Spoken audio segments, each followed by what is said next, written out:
maglalakad tayo dito.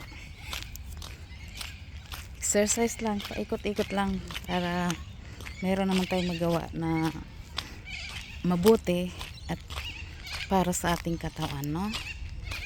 Ayan. Di pa ako ayan, meron din naglalakad sa kabila, nakasunod sa akin. Nakasunod sa akin.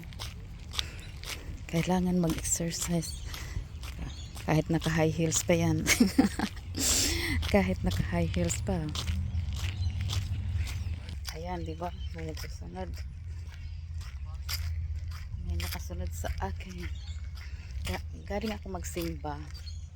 Nagdiretso ako dito sa park para mag-exercise. Kasi para magkaroon naman ng halaga ang ating buhay. Para sa ating kalusugan. Ang hirap din yung nasa loob ka lang ng bahay. Puro linis ng bahay.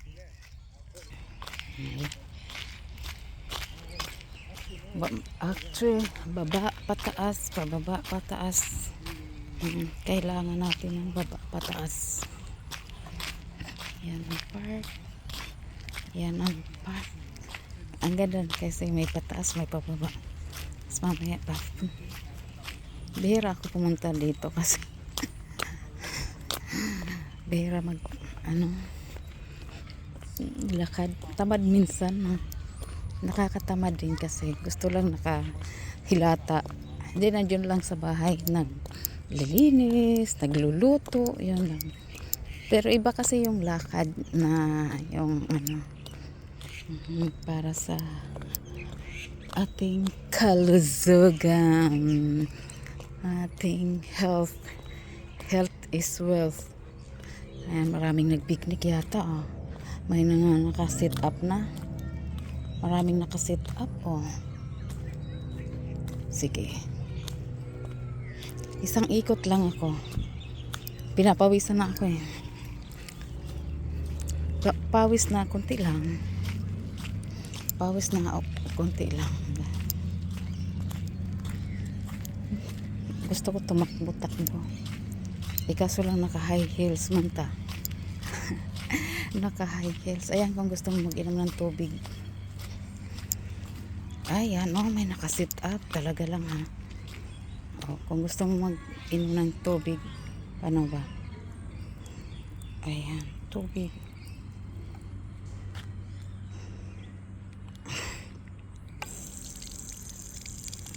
Oh. Kung gusto mo magluto, meron pa maraming park na malapit dito sa akin, sa amin. Isang lang ito. Gusto ko maglakad ng papuntang yung hindi elevated, no? Kailangan may mataas para tingnan natin kung gaano ka tibay ang ating hininga.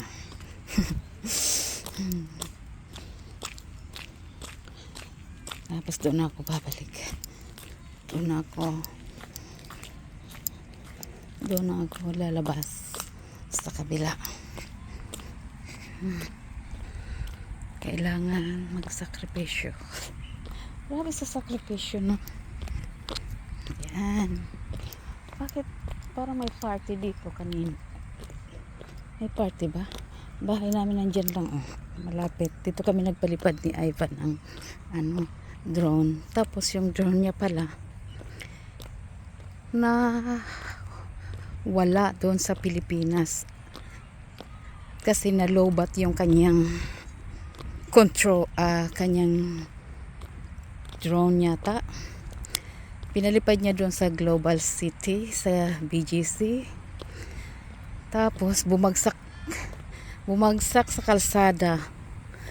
Hindi na nakabalik sa kung saan siya.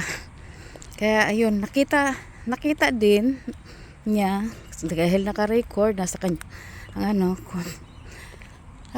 nakita niya dinampot ng isang lalaki angkas daw. Angkas siya, pero di naman siguro yun magagamit kasi wala naman siyang control.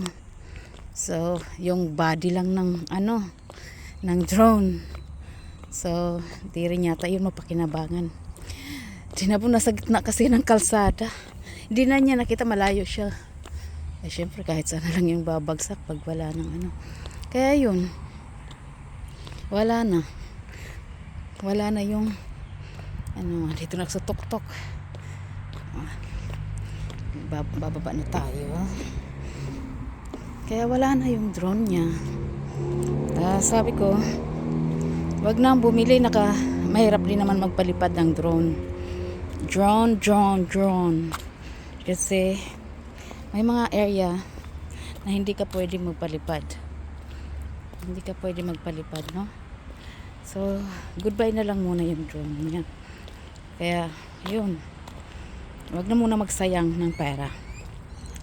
Nakasubok na magkaroon. Wag na ulit sayang ang pera. Kung sa bagay, experience, maganda rin yun. Na may experience ka na nagkaroon ka ng ganon bagay na mabuti kung mura lang, ang mahal nun. So, yun. Kasi ngayon, hindi na siya bumibili. Hindi na bumili ulit. Kasi kung saka hirap din yung may ganun. Kailangan mo may lisensya, at hindi lahat ng area pwede mong paliparan ng drone. Kaya good luck na lang. The best naman talaga, best thing naman na wala, dahil para manahimik na. Ayan, may bote, kukunin ko naman to kasi magkakapera din tayo dito. Ayan, nakita nyo yan?